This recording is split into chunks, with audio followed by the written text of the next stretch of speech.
Division is instability. Instability is weakness. Weakness is a fault. Fault is failure. Failure is a wound. Wound is death.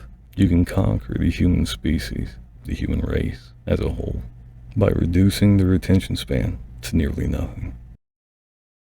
I'm going to tell you the truth. Big secret. The thing that no one wants you to know. Division corrupts everything. Division breaks the response. Division, the finite resource that we have called common human decency, is gone. It's been gone for a bit. And it's been gone in the minds of people for generations. It's just someone popped up who didn't care enough to stop it. By me saying that. So I really haven't told many stories on here. And I think that might just be because, the faceless thing I was doing on 2 different channels. One was Psychoverse VR, the other one was Shadow Man Voice, and then I started a small project called Aggro Spec, and then I bounced back into this. What does that matter? It doesn't. It doesn't matter. But it does now, because I have 2 separate followings that are separated, and those friends can't get together. Just because it's like 2 separate algorithms. From my earliest memory until about 13 years old, my father was an evangelist, so he would always take me and my brother, and obviously my mom, from church to church to church to church. It went on for a long time.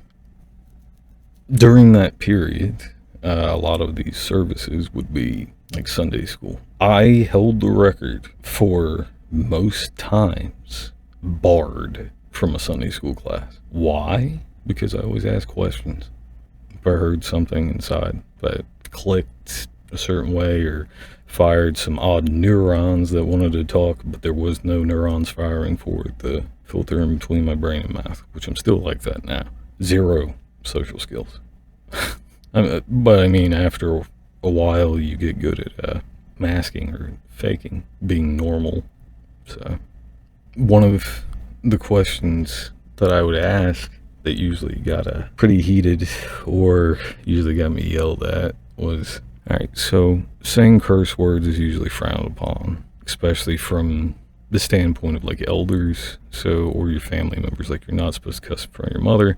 That's a normal thing that's just accepted. It's out of respect. It is what it is. But how can it be deemed evil or a sin to say a word that didn't have a foul meaning until many, many generations after it was written? See what I'm saying?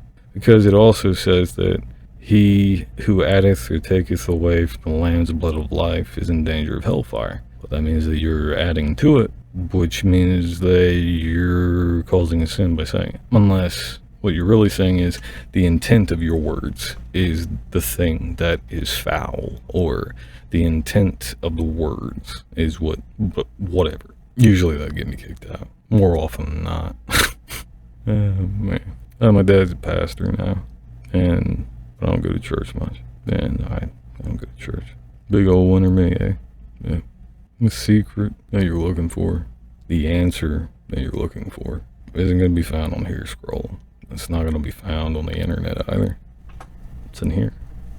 It's the only place you can find it. And if you get a chance, look up Carl Jung. Just do a summary, go to one of the chat bots, one of the like ChatGPT or whatever.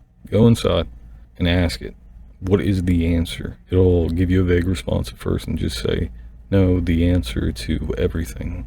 And more often than not, it all gets reduced to I.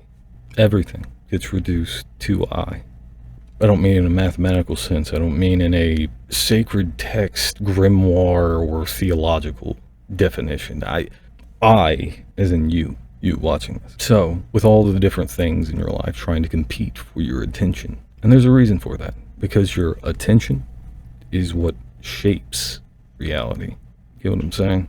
To be conscious is to know, and to know is to be. Stop for a second. Think. Why would everything have some sort of dichotomy to it, to divide those who oppose each other? Division is instability. Instability is weakness. Weakness is a fault. Fault is failure. Failure is a wound. Wound is death.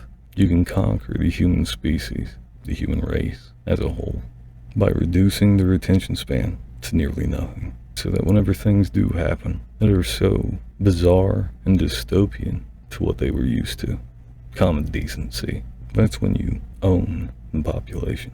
Focus on what makes you happy. Focus on what brings you joy. The secret I was talking about in the beginning. It's love and joy. That's it. The key to everything. Now, stop for a second. Just listen.